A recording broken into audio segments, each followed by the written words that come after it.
Hello y'all on YouTube, this is Rob with Rob's Nerdy Knives. Today I have a very special Rob's Rambling. I wanted to talk to you about what is the absolute best knife.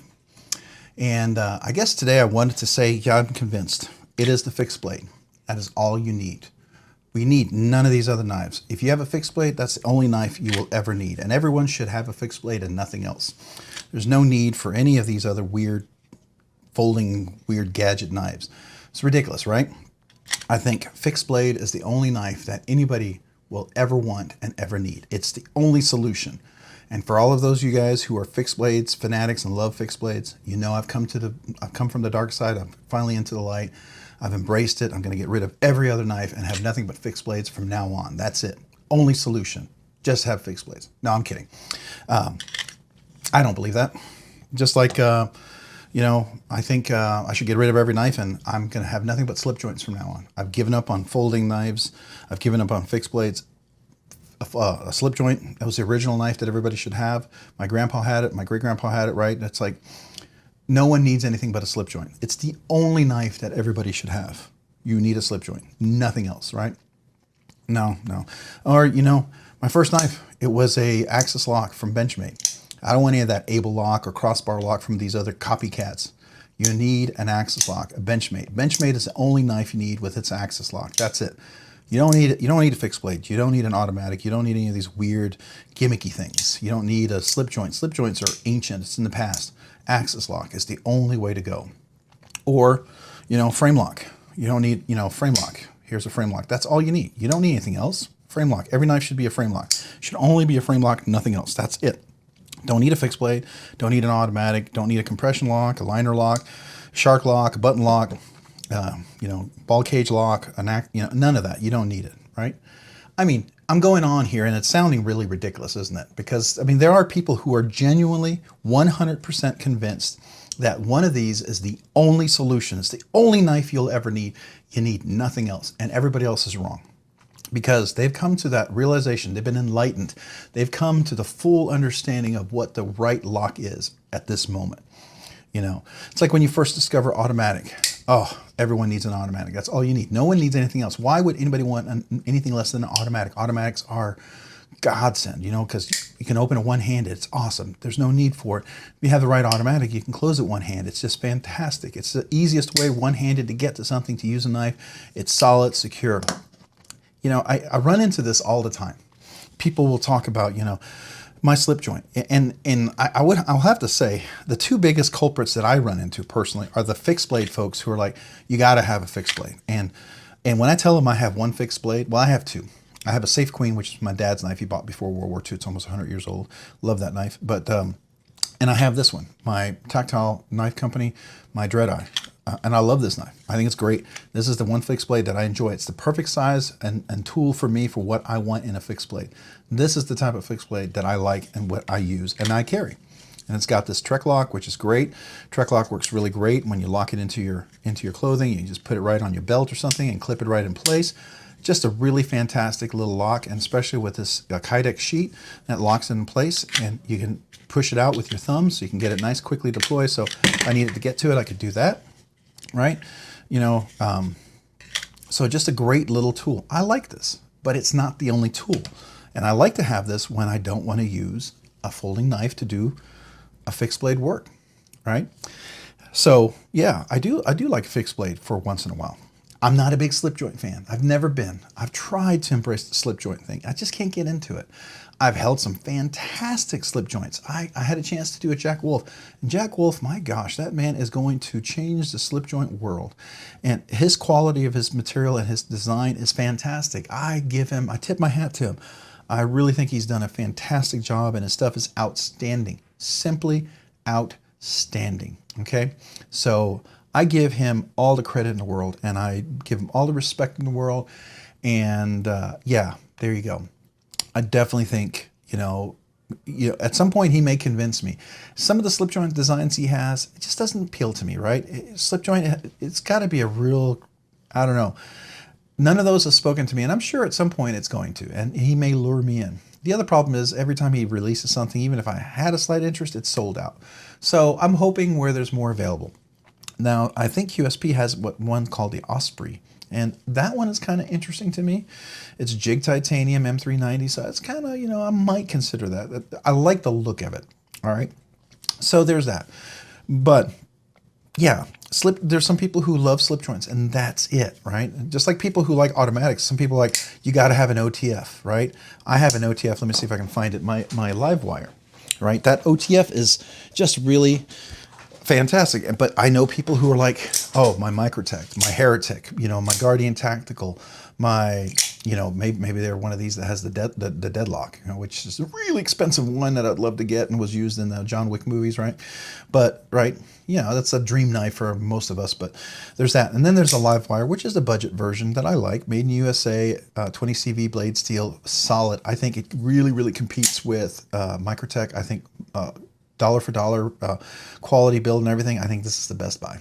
Just my opinion. That's why I stuck with it. But I also like the cost point because it's something I can afford and carry and use and not worry about. A lot of things about the Microtech, some of them that I think are cool, are so expensive and they get up in range so quickly that I'm like, I don't dig that. And I can actually open this one. I can unscrew this. Now, I wish these weren't T6s, but I'm not planning to open this knife, just to let you know. I don't plan to open this knife. If I have to, I will, but T6s is not bad, but I love the ergonomics of this. But I'm not an OTF only guy, nor am I an OTS out the side lock. I like these. I have two of these. One was my anniversary gift from my wife. It's the ProTech TR3. Love that knife. Never getting rid of it. It's an anniversary gift, but I love this one. This is probably my favorite carry one. It's easy to use and manipulate one-handed. I really like that. Everything about this is McNeese. McNeese does a great job, USA made. More powerful than the ProTech. Really do love this. Recurve blade, Magna Cut, 63 Rockwell hardness. Doesn't hurt.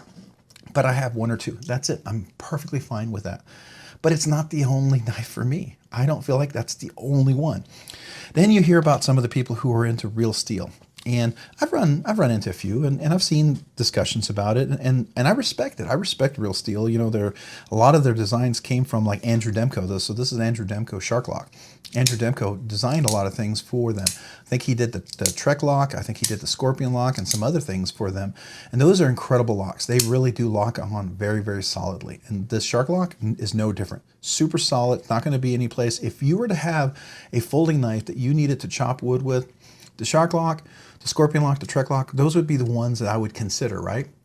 The Triad lock, those are ones that really are going to be super, super solid. Be as close as you could to if you had to whack a log with a folding knife, right? Those would be the ones that I would be closest to. I still wouldn't do it. I still would want a fixed blade. I'd do a fixed blade for that. Or, logically, an axe, right? That's what I would use. But this is fantastic. I love this. But, some people are like, oh, Shark-Lock, that's it. Triad lock, whatever. It's not the only lock. It's cool. Definitely has its purpose, and it's very, very fidgety. I like this a lot.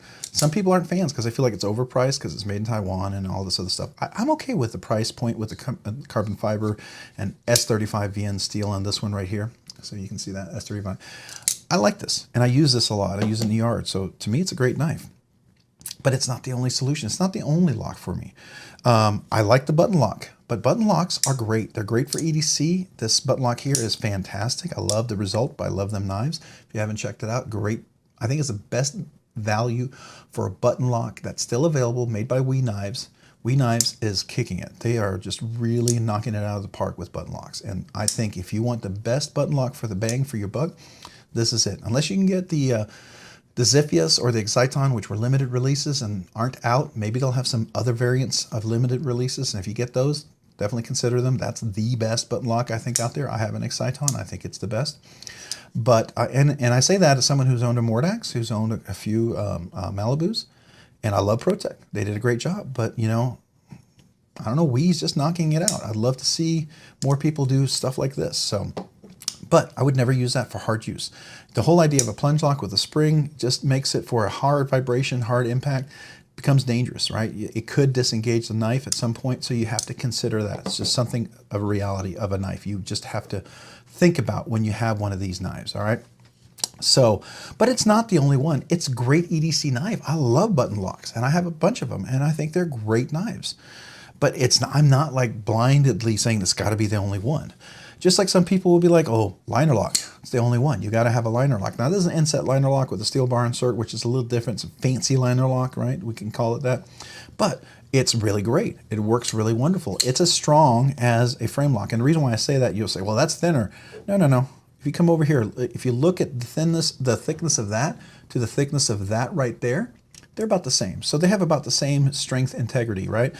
But they're still very, very strong. It's a great locking mechanism, but it's not the only one. You know, some people just love this because it's ambidextrous, right? So they like the ability to be able to do it left and right-handed, and there's a benefit of that. Absolutely. If you're lefty, there's a lot of benefit to a liner lock over a frame lock.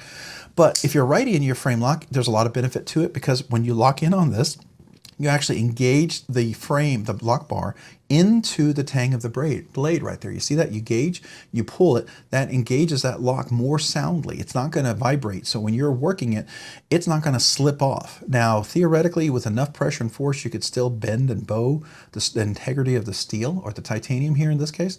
You can still do that. So it's not perfect, you know, maybe a fixed blade might be your answer in that case, but this is definitely a solid, if you hold it like this, presentation type of knife. It's going to give you incredible strength and security, but it's not the only one. I do enjoy it a lot. This happens to be not have a steel bar insert or over travel stop. This is titanium on steel, so it's carbidized tip here, which allows it not to stick. Really nice. Magnese does a great job, but fantastic. I love it. I love it a lot. Right? So then we also have something unique. Spyderco has done this, what's called ball cage lock, and it has a ball inside. There's a pin that goes back this way. It's inside the mechanism. It looks a little bit like, I don't know, like the ram lock that Microtech does. There's kind of some similarities to even an Axis lock with a crossbar lock. But there's a ball that rides on the tang of the blade. The ball fits in here and it locks it in place, and then it slides out and moves around like this. So it's nice, but this is super solid. I like this a lot. It's one of my favorite new knives and build configurations with all this together. Really appreciate it and like it, but it's not the only one.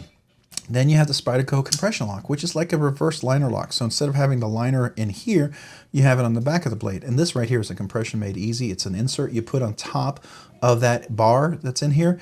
And what it does, it allows you to push it in without having to stick your finger in there. So if you're left-handed, you can actually, like, I can go over here, close it like that, left-handed, or theoretically I could come over here, open it like this, and I can close it left-handed. That's the idea. I think OCD for EDC, he created these to help left-handed people to have a little easier access to their knives. And I like that. I like the idea a lot. But to me, I like it just because it's much more convenient for me. But I like the compression lock. Again, same thickness as the liner and even the frame lock. Still going to be solid. Some people think it's a little stronger than the two. I get it. Still like it. And I mean, there's more locks. We've got the shark lock. We've got the triad lock. We got the scorpion lock. There's many, many, many more locks. The FSD by Brown Knives, they have a really fancy type of lock too. There's just lots and lots of different things. Many variations of the Axis lock and the crossbar lock out there. But what I'm coming down to is some of these are just really fantastic. For everyday EDC, there's a lot of benefit to this. My sister-in-law, she has kind of an issue with her wrist, and it was a hard time for her to use her thumb. So to open and close a frame lock or liner lock, it's really impossible. But using a button and a flipper is very convenient for her. And so the button lock really opened up using a pocket knife and made it very convenient and easy for her. So it really helped out significantly, right? For some people, the shark lock, it's really fun. It's very fidgety. It's much more friendly for them to use something like that. Now, there's a Vision R that has the Snicks lock in there. I can't use it. It's very uncomfortable, but I like the shark lock. This is a version, way of doing this right here. I like the best. So, but again, another variation of a lock. I love this caged ball lock. But I like this with the Flytanium and the ceramic ball in here. This is really one of my favorites. Really enjoy that. And I love automatics. Love both OTF and OTS automatics. They're really nice. So I appreciate every one of these, but there's not one absolute way to do a knife. There's not. I mean, even for slip joints. Slip joints has what they call a double detent. So it uses two detent balls. Recently, I reviewed the Civivi Foldus that was part of our Apex group. It was interesting. I think Vero Engineering had a knife that was very similar. It's not my cup of tea because I don't like slip joints, nor do I like double detent type of knives that don't lock. It's not something I prefer, and it's not what I like. So I'm gonna buy and acquire knives that I like, right? I'm not compelled to buy knives just because, oh, this is a knife in the community. You know, I can appreciate Vero Engineering doing something really quality out there, but it's not me. It doesn't mean I'm gonna have that in my collection. I can still appreciate it. I can appreciate the design of it, absolutely. Just like I appreciate Hinderers, I appreciate Chris Reeve, I appreciate Spartan, I appreciate, those aren't just my cups of tea for knives. They just aren't, and that's okay. Not everybody has to like every knife. You know, that's the same. We can appreciate them, and you may not even appreciate them. That's still okay, right? Because it's your money, your collection, your knives. But my point of all of this is that sometimes people are like, you know, there's one knife, there's only one way you can use it. There's best way. You know, people will be like, well, I hate front flippers. They don't work. I agree, though. For a long time, there was some front flippers that was next to impossible for me to flip. And then when you get into them and you figure them out, and you're like, this is super easy, you know, and you're like, why was I making this harder than what it was, right? And then the Spyderco, people are like, oh, it's ugly, whatever. But then when you figure that out, you're like, this is super easy and this is super nice, right? You know, and a lot of people didn't even know you can, let me do this right. You can front flip a Spyderco Shaman. I don't know if you know that, right up here. You can front flip it. Not a lot of people know that, and that works really nice. But anyways, those are things you can do, knives, things you can enjoy, I think is great. I enjoy every one of those things.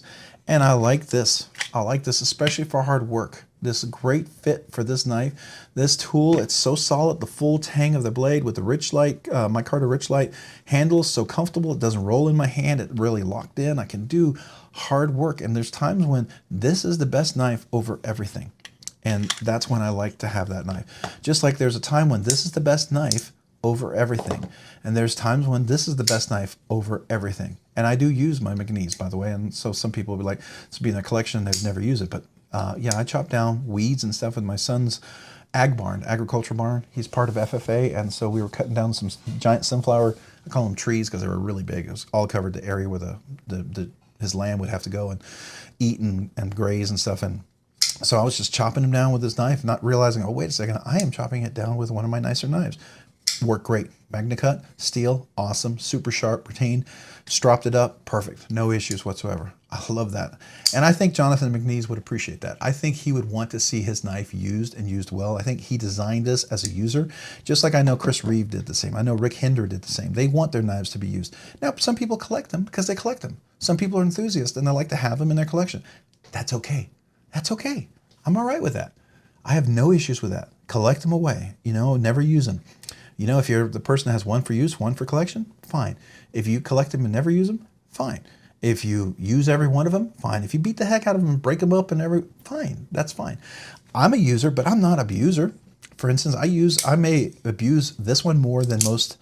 You know, that's a knife that I'll go out and work really hard with. I've actually done the same with this one here, right? I'll do the same with this, but I won't whack with this one because it's S110V steel. It's a more delicate, brittle steel.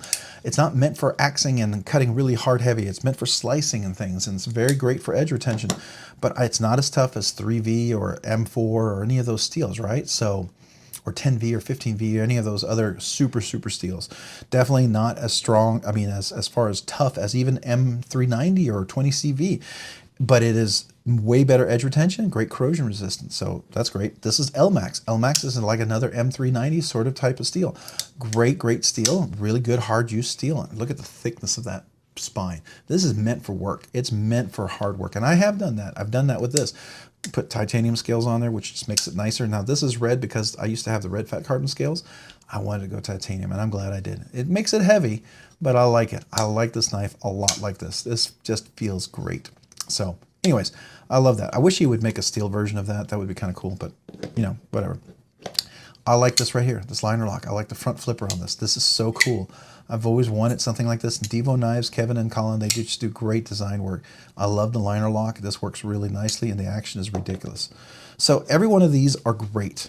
They're great for different reasons. I have many more, but this is just a small sampling. I just kind of wanted to talk about the idea, you know, that one lock, one style, one way of designing a knife is absolutely the one and only way to go in it. And I don't think that's true. I really don't. I think that's short-sighted, and I think it misses out on some things. I respect people's opinion. I respect their conclusions, you know, but we can agree to disagree, right? And we can discuss it. If you can't discuss this, if you can't have a discussion about it and listen to other people's point of view, then you are not really rationally thinking about your decision, right? You're not willing to learn and figure it out. I mean, there's things I had really set in my mind, I was absolutely convinced about, and I was wrong. And I'm still learning. I'm learning constantly. Sometimes some of you guys in the comments are helping me to learn new things that I didn't realize, things I missed that I really appreciate. And I do appreciate that, by the way. So feel free to comment down below. I love comments, love to have discussions with you guys in these comments. To me, this whole channel thing is the interaction with you guys. And that's what makes it fun, right? And that's what allows me to grow and me to learn more things and share more things. I'm not sitting up from the mountaintop of the great sage and wise man who knows all. I don't. I'm someone who's learning. And sometimes I know the wrong thing and I'm learning I was wrong. And then sometimes I'm like, oh, hey, maybe I wasn't wrong on that. And I had an idea, whatever, and I learned that, no, it was actually a pretty sound conclusion, which is cool. I love that. That's, more rare than normal, but that's all right. That's the whole idea of the knife collecting. It's a hobby where you learn about new designs, new innovations, new ergonomics, new ways to do things. I think it's awesome, Some custom knife makers do some fantastic things. Some production knives are great. It's just a whole lot of cool stuff out there. So those are my thoughts. Those are my ideas on these things. And, I started off kind of like a joke, like this is it, fixed blades for everybody.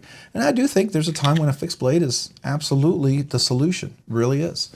If you're going to go out and whacking logs and bushwhacking, you need a fixed blade. I really think that's the wisest thing.